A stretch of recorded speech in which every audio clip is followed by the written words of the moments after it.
Hello, everyone. It's time for another edition of Adventures in Careerland.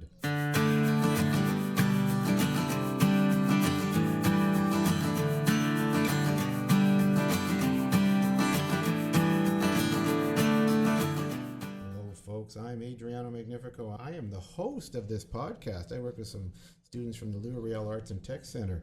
And we're in a special time and date. This is season 7. We're starting season 7, episode 1, edition number 75. That's a lot of podcasts. That's a lot of stories.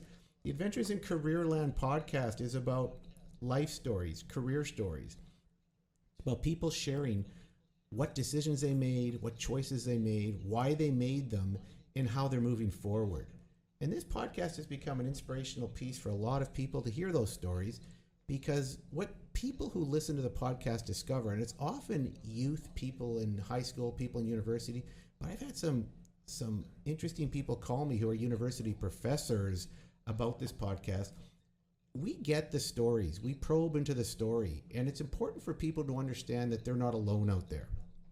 That when they work on trying to map out what the plan is, people are doing that everywhere all the time. In every educational institution and beyond. People are always making decisions. They're always trying to find the right path.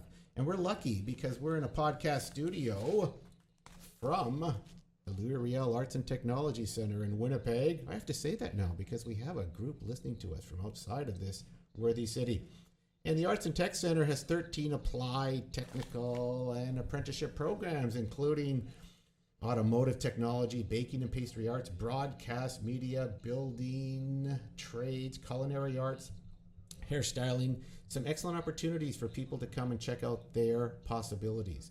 Because the school system, the K-12 system, is a pretty well mapped out system. People who come here are high school students sometimes, and they choose to step off the beaten path. Sometimes they're post-secondary students who haven't quite figured out what to do and want to start a step of some kind. Sometimes they're international students who come from way beyond the world to come here to check out possibilities and see what Canada has to offer and to build their skills. It's all about getting good at things and building skills. So we're proud to do it from here, and we do it with the broadcast media program. We have 2 students who are always the co-hosts of this program, and they're from the broadcast media program. This is one of the gems, one of those 13 programs. And they do a lot of learning and thinking in this program. And one of their big assignments is they have to help me on this podcast. And that's Caden Sidler. Close. We never get that right. He changes his name every couple of months. We'll get it. And it's Sidler. Caden, how are you, sir? I'm great. How are you? And we haven't seen you for a while after season 6. We're in season 7, so we haven't seen you in 2 months. Yeah, it was a good summer. Got a new car. Nothing much has changed. A new car? What kind? A Hyundai guy now. I got a Hyundai Tiburon. So. Oh, how exciting! It's nice. Yeah, it's basically still the same guy though. Still the same guy. No, well that's good. Yeah, you haven't changed. Improved a little bit. At your age, I had a Gremlin. A Gremlin? An AMC Gremlin. I don't even know what that is. It's an ugly car. It looks like a sawed-off hockey stick, and it used to be that car. And I souped it up. Do you have a big stereo in your car? Yeah. Yeah, you got to rock, man. We must rock. Now I say we have to rock. What is it? You have to rap? I must rap. Yeah, we got to rock. Say that. I don't know what you're talking about. Anyway, we also have Caitlin Middlestad. How are you, Caitlin? I'm actually pretty good. It's raining. It's my favorite weather. It's just weather. Now, is this season? Do you like this season, Caitlin? Yes. Fall is my favorite. Why? It looks so pretty. You can walk around in the leaves. It's nice, except my allergies are horrible. So there's a bit of a poet in you. You like the changing pieces. Are you an English student? You like poetry? Not poetry so much, but English is like my favorite class. It is? How can you not like poetry? I don't know. I don't know. Poetry is the essence of English. It's that incredible economy of expression. I don't like writing it, but I can appreciate it. Like I can read it and appreciate it. Oh, that's good. So you actually read a little poetry here and there? Here and there, yeah. So when the teacher pulls out the poem, you like to hear it? Yeah. Well, good for you. But I can't write it. Good for you. I want to ask you, too, because we just had a big election, an enormous election. I think we have a change of government. They're still tabulating, but I believe we have a new NDP government. Caden, did you're of age? Yeah. You went out and voted? I did for the first time with my mom. How did you feel about that for the first time? They gave me an applause in the building. They're like, "Oh, it's your first time." They all started clapping. No, they Yeah, didn't. they did, and they let me keep the ballot, like little folder or whatever to bring home.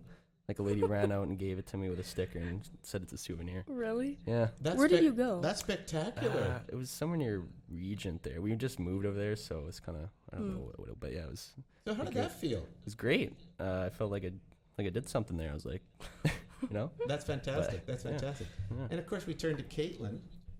Caitlin, how was your voting activity? I didn't vote. You didn't I guess vote? I should have if I would have gotten an applause. Oh, so you're only in it for the applause? Is that what you're saying? If someone applauds, you're going to go vote? No. Well, I'm going to say to you for next time.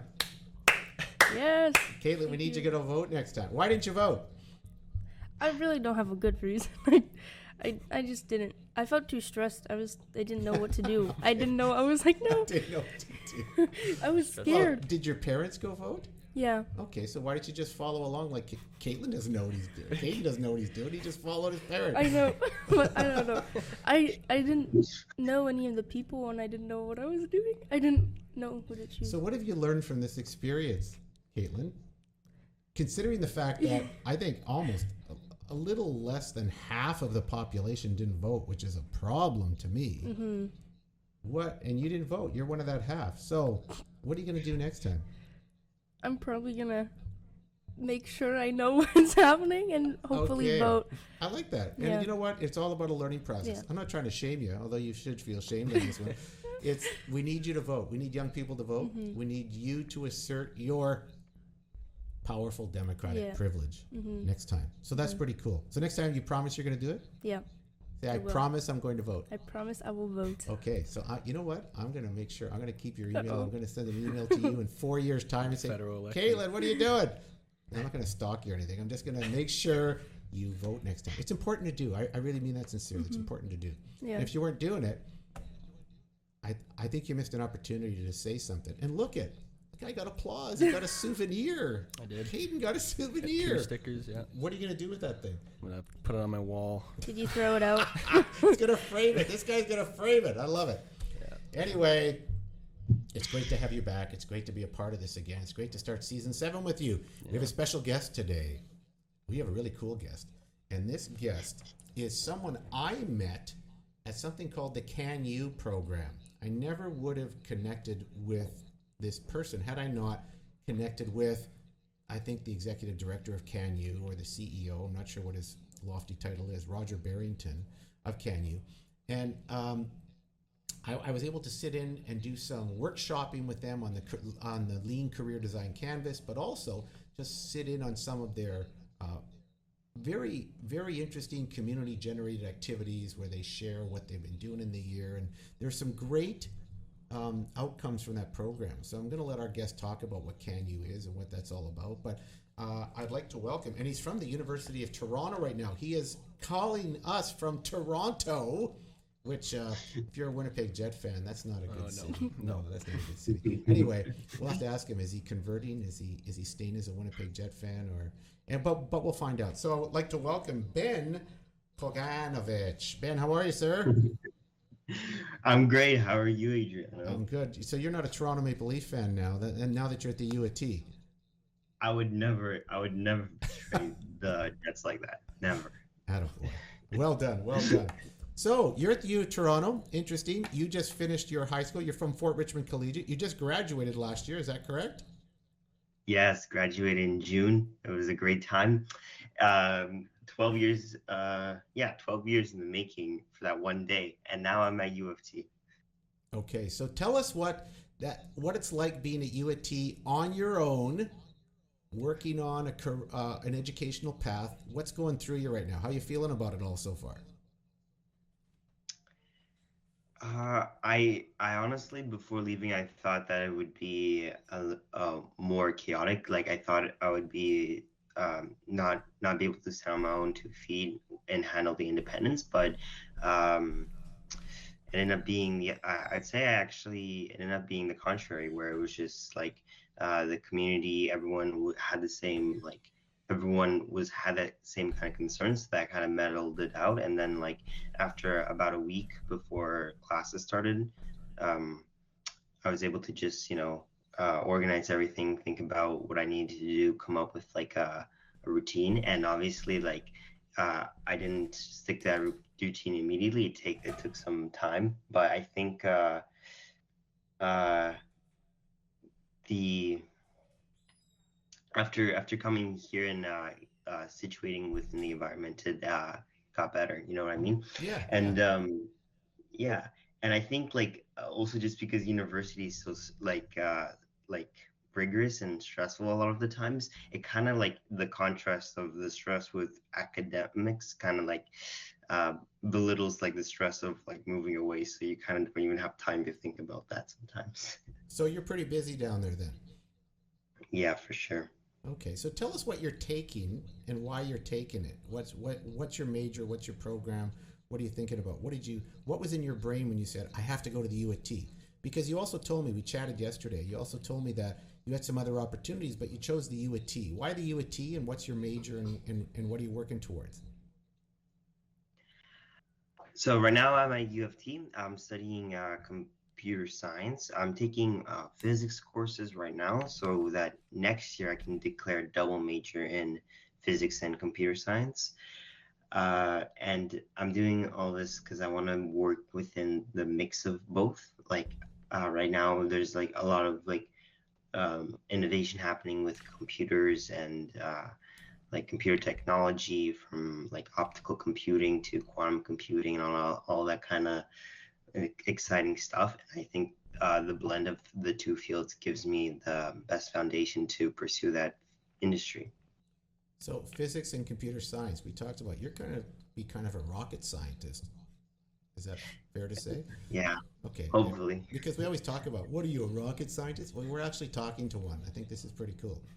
That's pretty neat. So that's pretty hefty stuff, though. Like, are you finding the academic? If you were to talk to students about going to university, what would you say about the difference between your high school level of work and commitment versus the one you see appearing and emerging right now?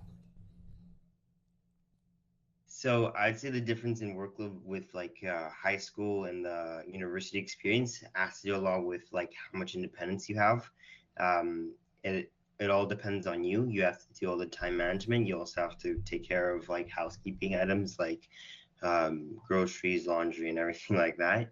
But then also when it comes to like studying, there's gonna be like higher expectations just because like a university, they will have people come in from like all around the world, like international students and whatnot, and so everyone has different backgrounds, and so there's no like prerequisite that fits all. So everyone, like, so you have to do a lot of like self-studying to catch up to what they think that you already know. You know what I mean? Yeah, like, how much harder is it than high school?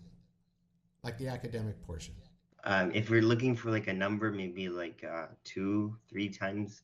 Yes. It's mostly just the difficulty is like the routine part. I wouldn't say so far the material is hard. It's just a lot of material that you have to cover. You know what I mean? Yeah, sometimes they just say, here's the textbook and make sure you read it, right? We're not Oh necessarily yeah, going that's a all good over it in point. class, right? So there's just this extra level Exactly. of you have to buckle down and become a student almost as a job. Is that fair to say? Exactly, and you bring up a good point because in university, the lectures aren't actually expected to teach you. They're just kind of made to like just kind of add a little bit of a touch to it, where the professor gives like some tricks and hints to everything. However, you do most of the learning. That's a good. Thank you for reminding me about that because like that's the biggest difference is that you self-study and you read the textbook and you watch videos online, and then professors and TAs are there just to make sure that you're on like the right path, conceptually wise. You know what I mean? Yes, yeah. Well, you talked about you've come there, you're being independent in just the regular kind of survival pieces of life, doing laundry, eating, you're taking care of those pieces. But there's a larger sense of survival in that academic piece. The expectation is just so much higher, and the knowledge is so much deeper to learn, isn't it? Like it's There is no like agenda, like tonight you do this, tonight you do that. that's right. You they will have one quiz, and then 2 weeks later they'll have another quiz. They'll only tell you what the quiz is on, maybe a week or maybe sometimes even less than that on what the material is on. You always have to be studying and always getting ready for the worst sort of thing. You know what I mean? Yeah, absolutely. And that's where just get yourself ready. You're responsible for getting yourself ready for this test, which is kind of a powerful way to empower you, but it's also intimidating sometimes too, where you're in charge of your own stuff for the first time in your life, right?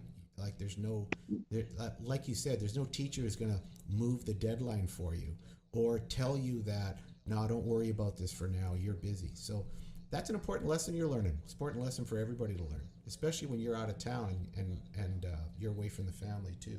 Hey, but I'm interested in, hey, you're at the U of T. So I'm interested in going back to, you came to Canada, you said, when you were just a little toddler. That's correct, right?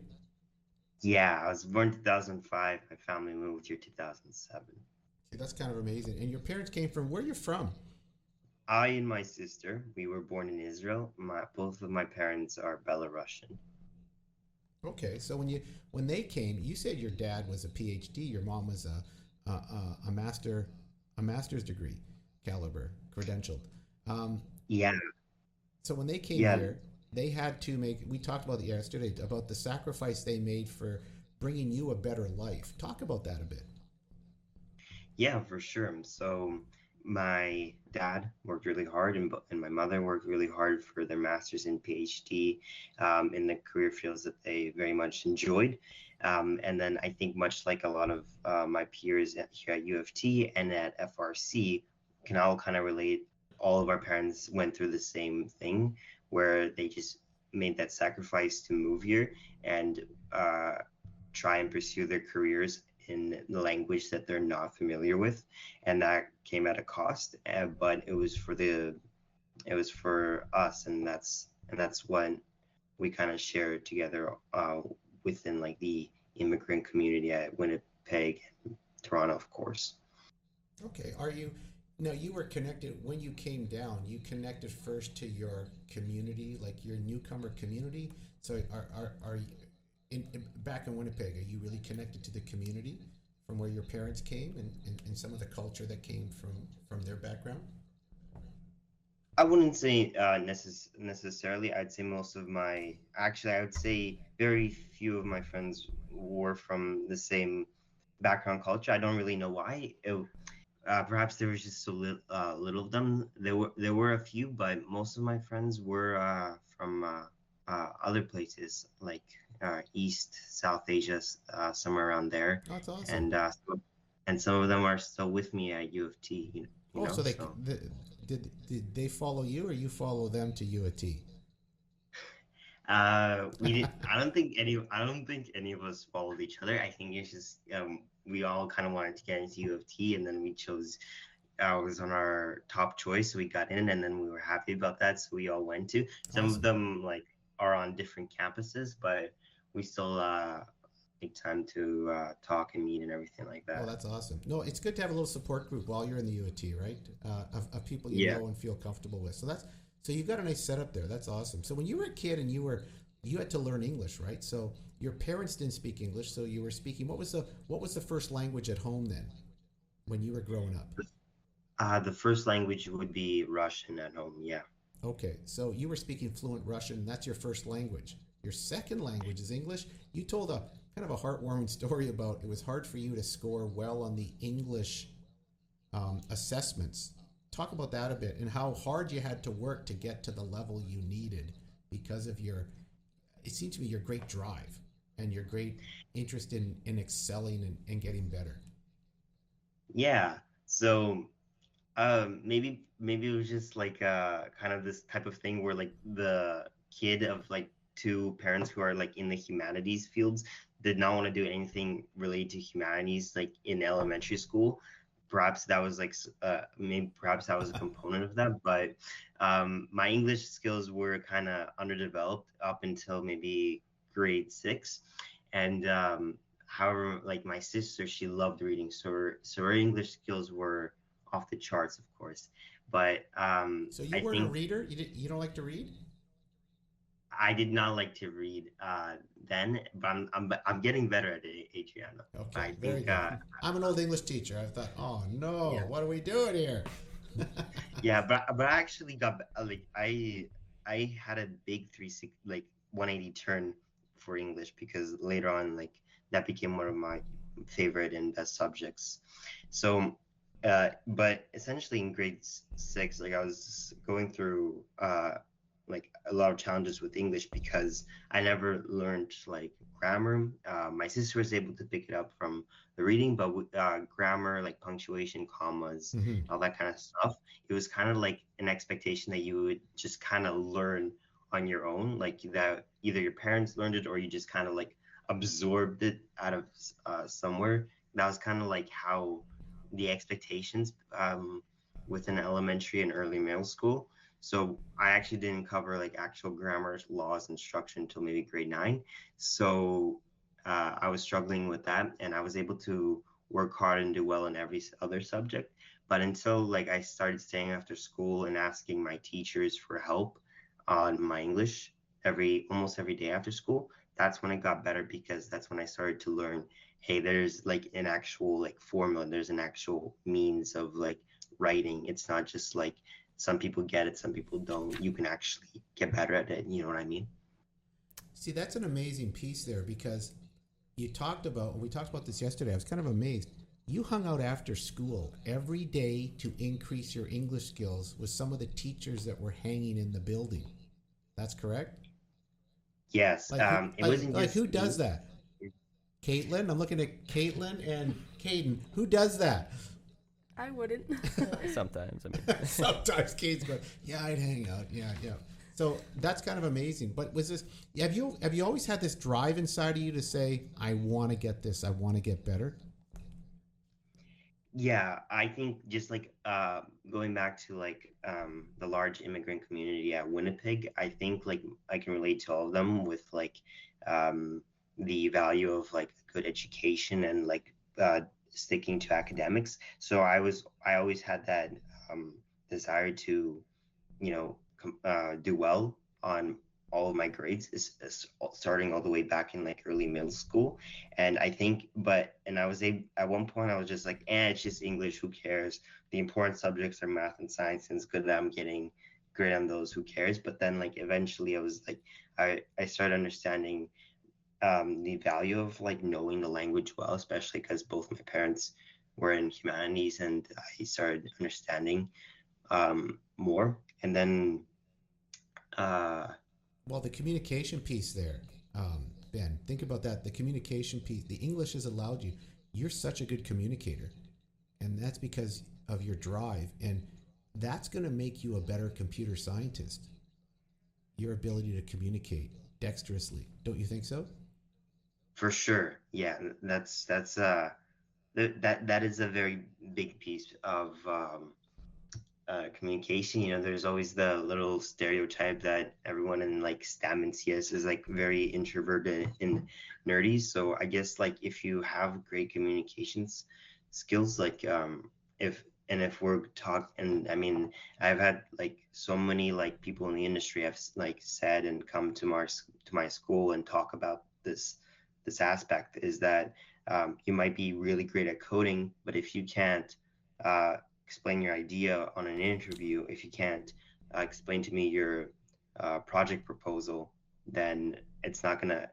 You're only as good as how you can communicate your ideas. You know what I mean? It was a very important thing that I worked on my English all the way back then, and I'm happy I did so. And many of my friends that stayed after school with me to perfect their English are still the friends that I talk to on a daily basis, and they may not go to the same school as me, but like, and I haven't some of them I haven't seen in over 5 6 years. Yeah, we still talk because that was just like a struggle both of Awesome. us had with English ever since elementary, middle school, and we overcame both of that. And I don't know, it just like the Well, it's making you a stronger person, and your ability to yeah. communicate in this podcast is indicative of that because you sound clear and articulate in every way you speak. yeah. Thank you. Did you have any mentors in your life that helped you out along the way? Yes, and I'm very fortunate about that. I had a few mentors.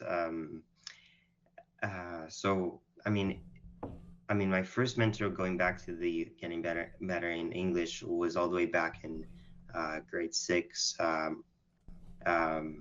One of my teachers that regularly stayed after school was Ryan Greenspan. He helped me go from maybe almost failing English back in middle school to succeeding getting the highest grade that and going to top 90s and hundreds and stuff like that. And then later on, I had another mentor. His name was Tony Van from CanU. He helped me. I know Tony very well. Yeah. Yeah, we worked He helped together me in the kind of we worked together in the Canadian Cyber Defense Challenge, and he was exactly, one of the and that's and I think that's where my whole interest with computer information and stuff like that kind of blew up ever since then. That was such a great experience when I attended that event. But Tony was as the mentor, he helped me navigate through the entire CS STEM field throughout the 4 years of high school I had, and even before that, back in grade 8, when he invited me to do the CCDC competition. And I was I didn't know much about what was going on, but it's just the fusion between detective work and research with CS, and that just kind of I don't know, scratched that part of my head, you know what I mean? Yes. And so and that's why later in grade 9, I participated in the Cyber Patriot competitions, and then I continued participating in the CCDC until grade 10, and the last year that they had it. And throughout my 4 years of high school, every time I was in Cyber Patriot, I kept getting better and better at it. Towards grade 12, I actually became team captain of my team, and we made it to nationals, and there we scored 4th place. So all of that, I don't know, it just seems like such a great hero's journey, starting from not knowing anything about the cybersecurity back in grade 8, not having any knowledge or anything or any foundation with it really, and then just getting better every single year. And it's nice to look back on it, you know what I mean? Yeah, absolutely. Now, your connection to Cyber Patriot, and did you Cyber Titan as well, and CCDC, you did those kind of programs. Is cybersecurity something in your future, you think, or is it something you're going to think about and meander through a bit? The great thing with cybersecurity is that it really has the same foundation with just computer information, where it's where the same way maybe math and physics, they both stem from the same root.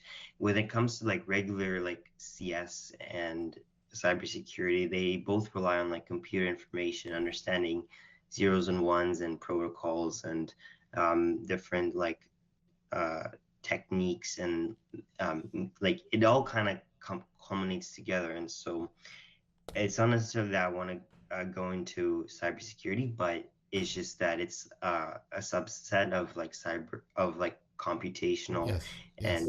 and just mathematical reasoning that I really enjoy. Yeah, so it could be something you branch into down the road, but who knows, right? You're just getting the foundation pieces, which is all good. Hey, now the CanU piece, you connected to CanU. So explain what in grade 6, somebody got you into the CanU program, which I've been connecting with in the past 2 or 3 years with Roger Barrington there, who's the head of it all. Tell me how you got connected to CanU and what influence did CanU have on you? And I think that's an interesting piece to help students hear about, because this could be, I think it was life altering for you. Is that fair to say? Yes, that is completely fair to say, because it kind of ties this whole story together, because I got invited to CanU after what is it first? Tell us what CanU is. So CanU, where do I begin? I guess if I had to explain it to someone who had no idea, it would just be um, at the very surface level would be an after-school program that introduces middle school students and elementary school students to different possible career paths that they can pursue.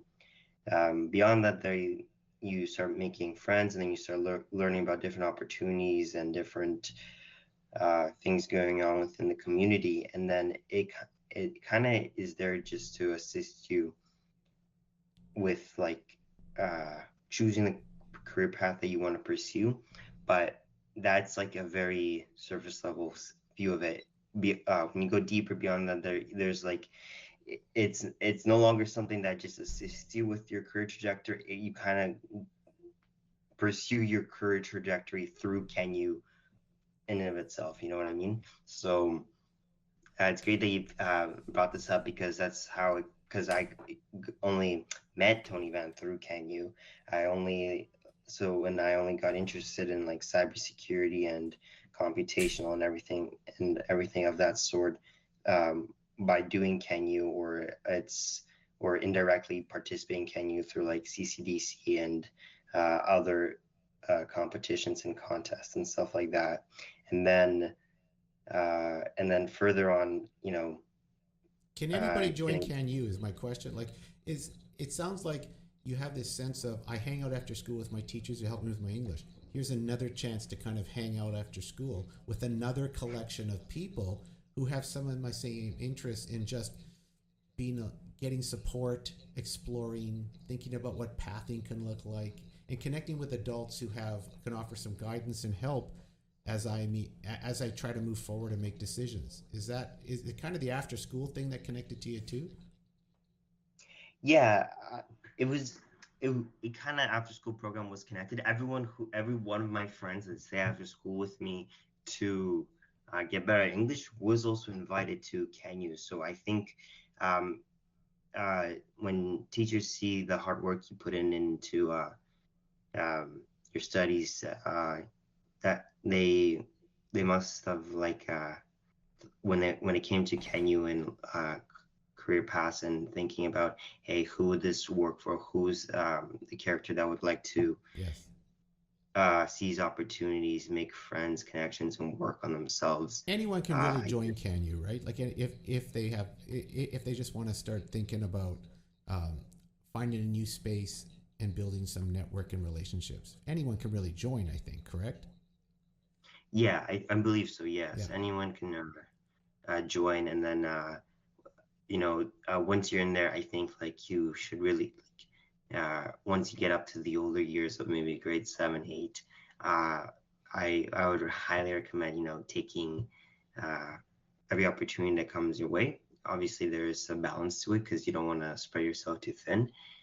However, you wanna be able to make sure diversify your portfolio in the sense that not just like that's cool. Yeah. Diversify your portfolio. That's yeah, big words. I love that. Caden, but not just through I saw blood coming out of Caden's ear. I think that word was too big. Diversify your portfolio. But not just through like different like subjects and fields like that, but also in the sense that you want to quote myself, diversify it by doing that same field through different applications. So either you do something that shows your understanding by doing a contest or something like that, or you do or you take that and you create some kind of program through CanU where you build on your own leadership skills and communication skills. So like not just in the sense that you want to diversify it through like knowledge base, but diversify in the way that you show it through either leadership or through academic excellency by doing well in school and participating in contests and competitions. You want to be able to show it through different ways so that it just kind of all culminates together to show that you have like this is the path for you. You know what I mean? Yeah, no, that's fun. No, I just think it's important for youth to gather in spaces where they can have conversations and start articulating the possibilities, right? And that's what, for me, that's what the Can You program's about. I've helped them out with my Lean Career Design Canvas. I don't know if you were around when I did that, where we did some Yeah, I career was thinking. there.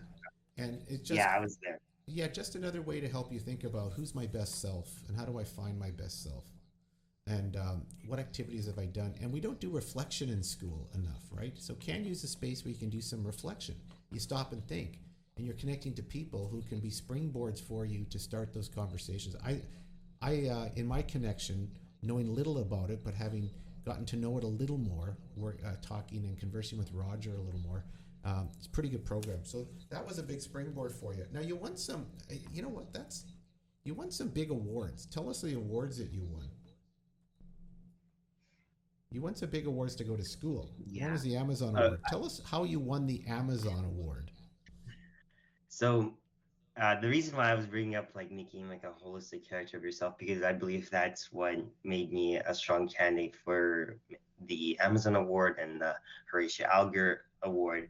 The Amazon Award was, well, its full name is Amazon Future Engineer Award, and the reason why I believe, like just like I said before, is like it's just because I had background in not only you know, showing off how committed I am by, you know, doing these competitions and by pursuing a post-secondary diploma while in high school and taking every hard class that I could in high school as well, but also making a program at CanU for physics and you know, kind of paying back what I got from CanU myself, and then lead, and then also being the team captain of my Cyber Patriot competition that then went into become Cyber Titans at the national stage. So, and then also, you know, spending my time to earn certification. So I think it's not just about, you know, doing one subject in one way that gets you the award. I think it's kind of like a holistic, where you have to demonstrate not only, okay, are you committed, but also can you are you going to be a leader in this field by, you know, by doing public speaking within this field, by teaching others about this field, by inspiring others within this field. So And then we're looking at that Amazon Award. That's 30 grand. So you got a 30 grand award to go to school by really committing and building your relationships, your leadership skill. You're choosing things that are committing you and giving you the chance to get that award. There's also the Horatio Alger's Award, and you went to Washington, D.C. for that one, to accept that one? yes, the And that was Horatio 10 grand, Alger. just so they know, that was 10 grand. So you're swimming in cash, and you're going to that award. And who is Horatio Alger's? He's a guy who wrote books for my folks here, and talked about, his themes were the American dream, right? The impoverished who could rise above. His books were all about the American dream, and they were 19th century books, I believe. Tell us about that Horatio Alger's Award.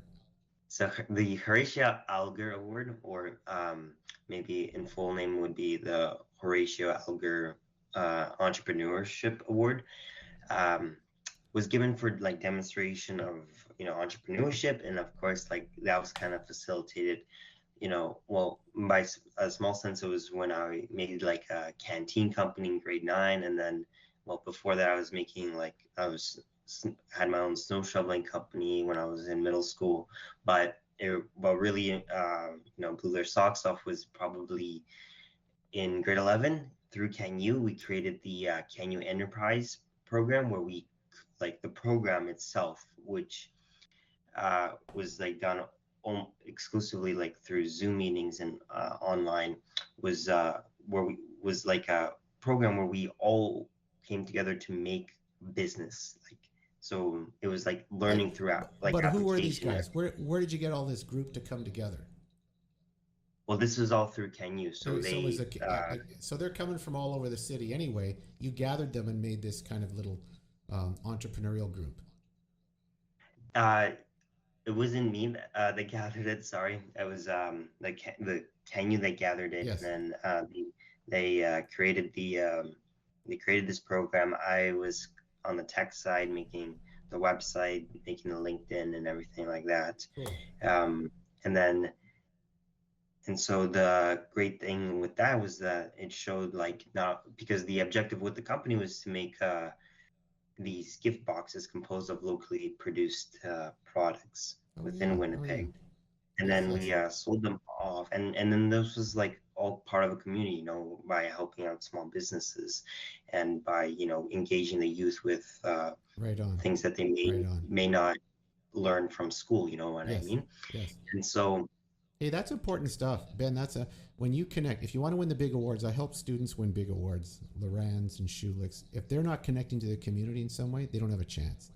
So when you win these big awards, there's a lesson you're also sharing here about connect to the community, and the award winners will notice you easier. Is that fair to say? yes, certainly. That's a big award. Congratulations. That's a powerful award in the U.S. That's one of the big U.S. and Canadian awards. Anyway, hey, we've talked a lot here, and the producers are looking at us going, you're going a little long here. So we're going to give you the quick cues, okay? Ben, Yeah, so for I'm sure. Caden's going to take this. He's going to explain to you what quick cues are, and then you're going to answer, but you got to answer them quickly. So Caden, go ahead. Yeah, not too quick, but just pretty quick. Here we go. So Toronto or Winnipeg? I'm gonna go for Winnipeg right now. Computer science or physics? Oh, computer science right now. Alrighty. iPhone or Android? Android. Okay. Am I a night owl? Night owl for sure. Yes. Drake or Michael Jackson? I'll go Michael Jackson. Favorite holiday? Does summer break count? Yeah. I guess. Coffee or tea? Coffee. Super speed or super strength? Super speed. Fruits are better than vegetables? No, vegetables are better. Alrighty. It's fortune or find true love? Let's go with true love for now. Alright. It's probably the right one. Good thing. And emojis are overused. Nah, they're all right. Alrighty. And what is your favorite podcast? Well, of course, it's Career Adventures with Adriano. Whoa! Yay! Right answer. So you got the right answer. That's correct. You've won a Yeah. dream home. No, you haven't. But that was. Hey, thanks for doing that. I like the quick cues today. You got. We whenever we do them, we find out little extra things about you, which is kind of neat. Hey, Benjamin, I'm so glad you took the time out of your schedule to share some of your story with us. It's a great story. It's a great story of perseverance, and it's a great story of overcoming. And it's a great story of saying, I want to be better and acting to get better. I think your story is an inspiration to others. And I think when people are in that mode of, I'm going to work hard, I'm going to get good at things, I think people notice. And I think people took excellent notice of you and rewarded you for your hard work. So I say congratulations to you so far. And I just anticipate something good's going to happen to you down the road, because I want to ride that rocket that you're going to build down the road. I think it'll be good. Yeah, next Elon Musk. I think SpaceX is going to be a joke compared to what you're going to build down the road. Anyway, any final thoughts? Any quick advice you want to give to a high school student? I think the biggest advice is doing well in school, and getting the work done is the first step. I think when it comes career wise, and pursuing higher levels of education, I think one lesson that I learned only like later years in my towards like grade 11 and grade 12 is that the extra time I have after I complete my academics, not to use that as like leisure time, but use it to further advance the things and learn about the things that I enjoy, and do them in the ways that I actually enjoy, rather than just calling it a day for Awesome. afterwards. So make the most of your time. I like that, and get better at things. Caden, are you listening to this? No more I am. streaming I'm for taking you. notes. And Caitlin, no more lollygagging. You could have been voting today. Oh my gosh, or yesterday. Anyway, hey Ben, I appreciate it. Thanks. That was great. Thank you so much. And I appreciate you being on this. And everybody, that's our beginning of season 7, episode 1. We thank you for listening to Adventures in Careerland.